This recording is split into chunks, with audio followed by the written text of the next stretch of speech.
लला tent में नहीं रहेंगे, हमारे राम लला अब इस दिव्य मंदिर में रहेंगे।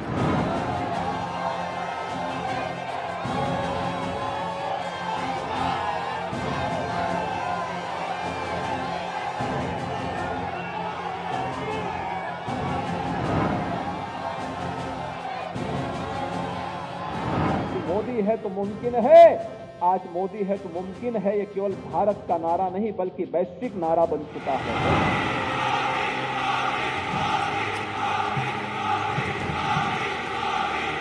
देश ने घोषणा कर दी है, अब की बार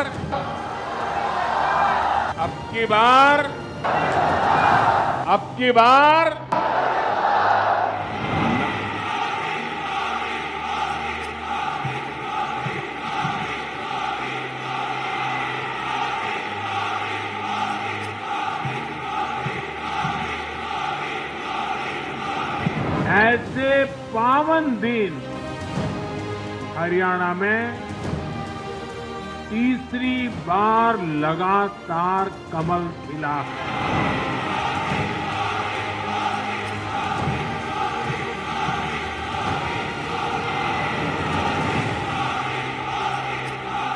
गीता की धरती पर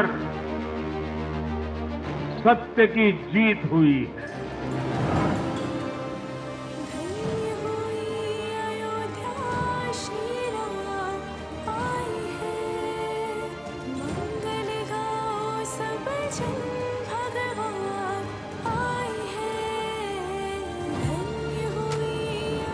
ये सनातन संस्कृति का सबसे बड़ा मेला था।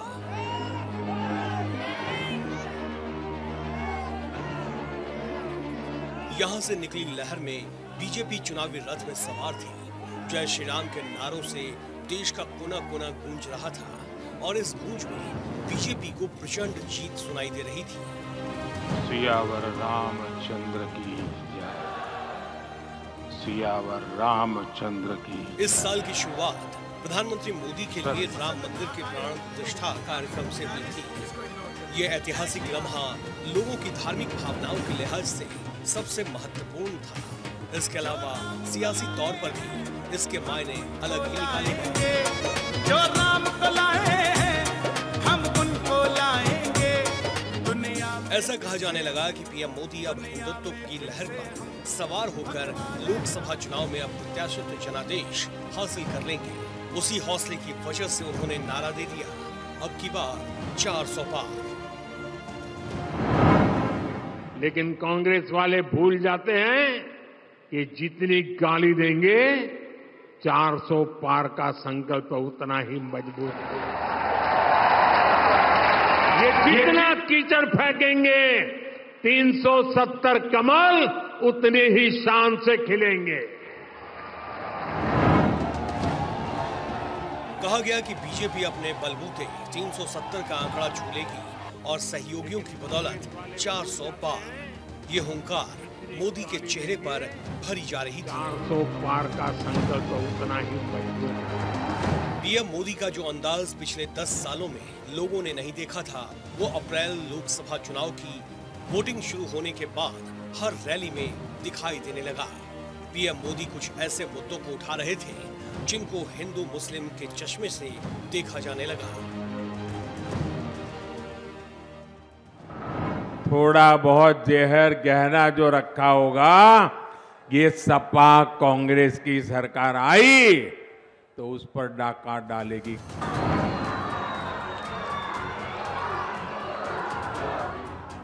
इंडिया अलायंस को अपने वोट बैंक की गुलामी करनी है तो करें, उनको वहां जाके मुजरा करना है तो भी करें।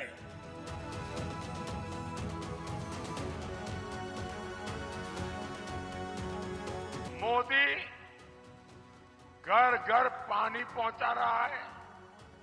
सपा कांग्रेस वाले आपके घर की पानी की टोंटी भी खोल के ले जाएंगे।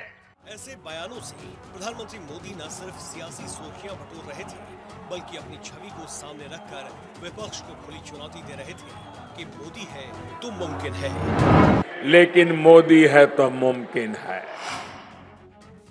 प्रधानमंत्री मोदी के ये बयान ये बताने के लिए काफी हैं कि मोदी का व्यक्तित्व बीजेपी से भी बड़ा बन चुका था।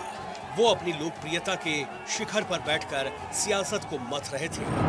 अब अगर उस अंदाज के साथ बीजेपी को प्रचंड जनादेश मिलता तो सही मायनों में पीएम मोदी की सियासी तौर पर सबसे बड़ी जीत होती। लेकिन लोकसभा चुनाव के नतीजे आए तो जीत कर भी प्रधानमंत्री मोदी खुद को हारा हुआ ही महसूस कर रहे थे।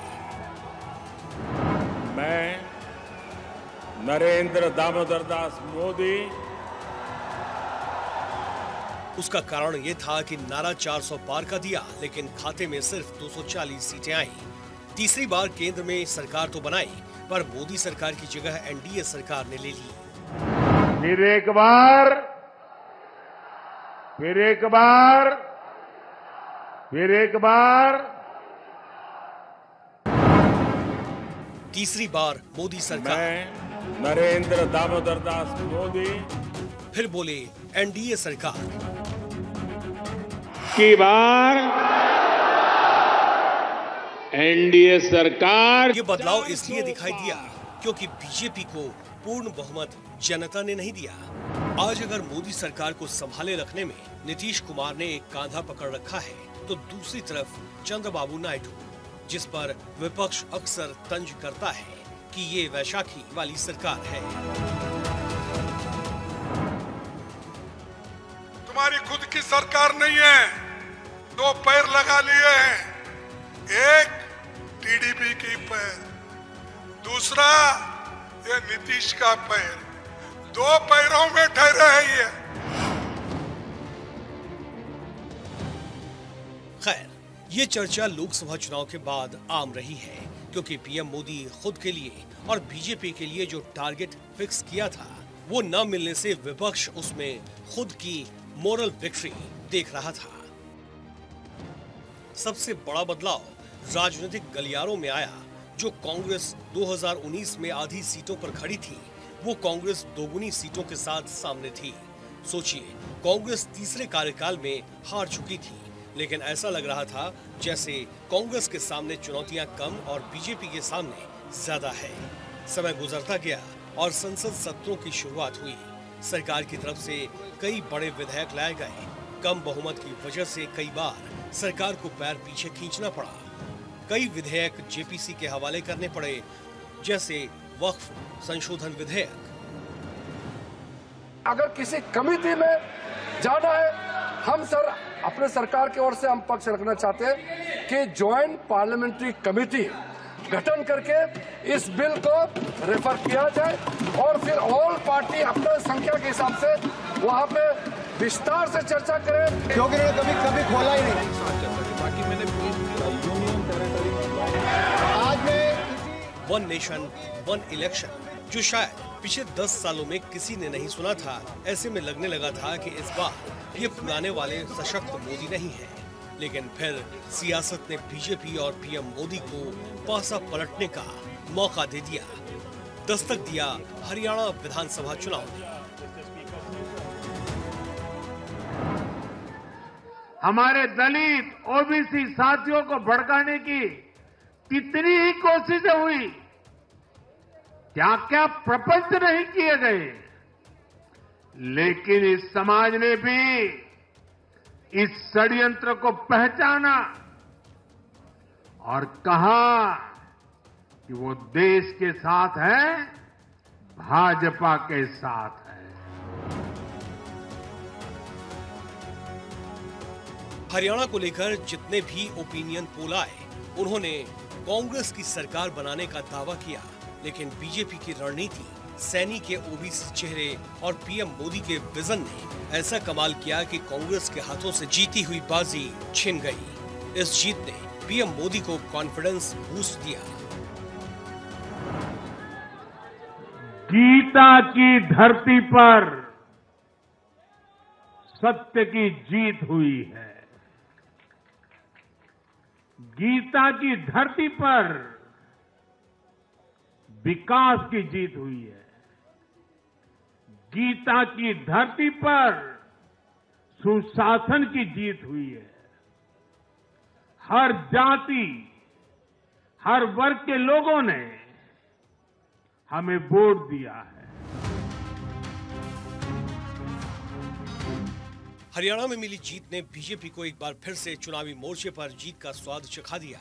कार्यकर्ताओं का प्रधानमंत्री मोदी ने हौसला बढ़ाया तो बीजेपी एक बार फिर अपने कार्यकर्ता के दम पर चुनावी तैयारी में जुट गई। ये कहा जा रहा था कि महाराष्ट्र में महायुति वापसी नहीं कर पाएगी, एंटी इनकम्बेंसी से जबरदस्त मात खाएगी।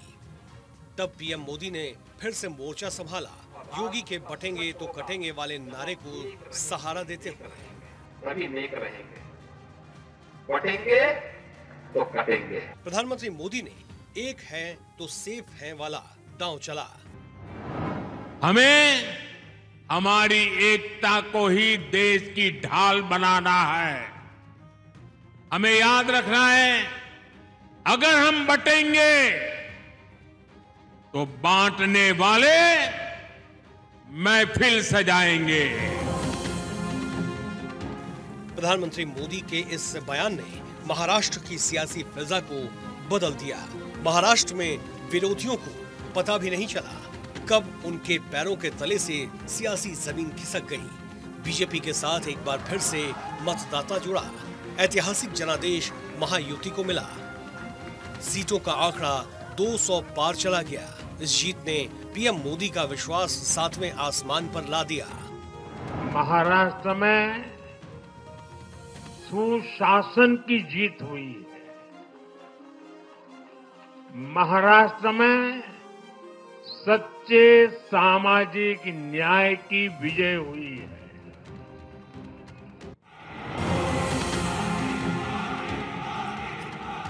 इस जीत ने लोकसभा में प्रधानमंत्री मोदी को मिली मॉरल हार को जीत में कन्वर्ट किया।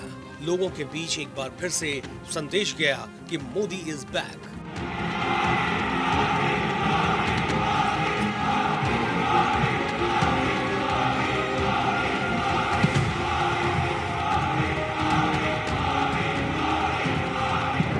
कहा जा रहा है कि प्रधानमंत्री मोदी ने लोकसभा में लगे झटके से सीख लेते हुए ज्यादा मेहनत की और उन्हें वापसी करने का बड़ा मौका मिल गया।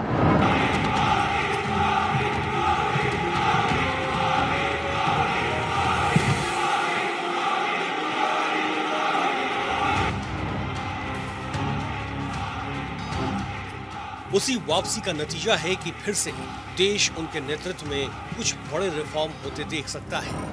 एक देश एक चुनाव का बिल लोकसभा में पेश किया गया जो जेपीसी के हवाले हो चुका है। यूनिफॉर्म सिविल कोड को लेकर भी चर्चाएं तेज चल रही है। यानी कि लोकसभा का झटका विधानसभा चुनाव में जीत की खुशी ने प्रधानमंत्री मोदी को जबरदस्त विश्वास दिया है।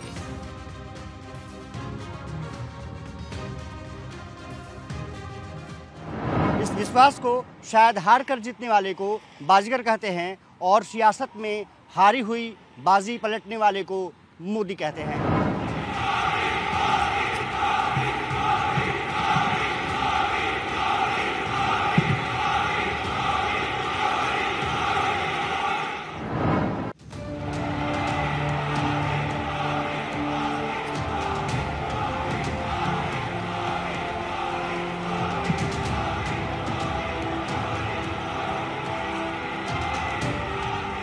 अब इसे मोदी का चमत्कार कहिए या फिर जनता के बीच उनका विश्वास, जो न सिर्फ अद्भुत है बल्कि अविश्वसनीय भी है। क्योंकि जब जब मोदी के खिलाफ अविश्वास का बिगुल बजाया तब तब प्रधानमंत्री मोदी ने सबको चौंकाया है।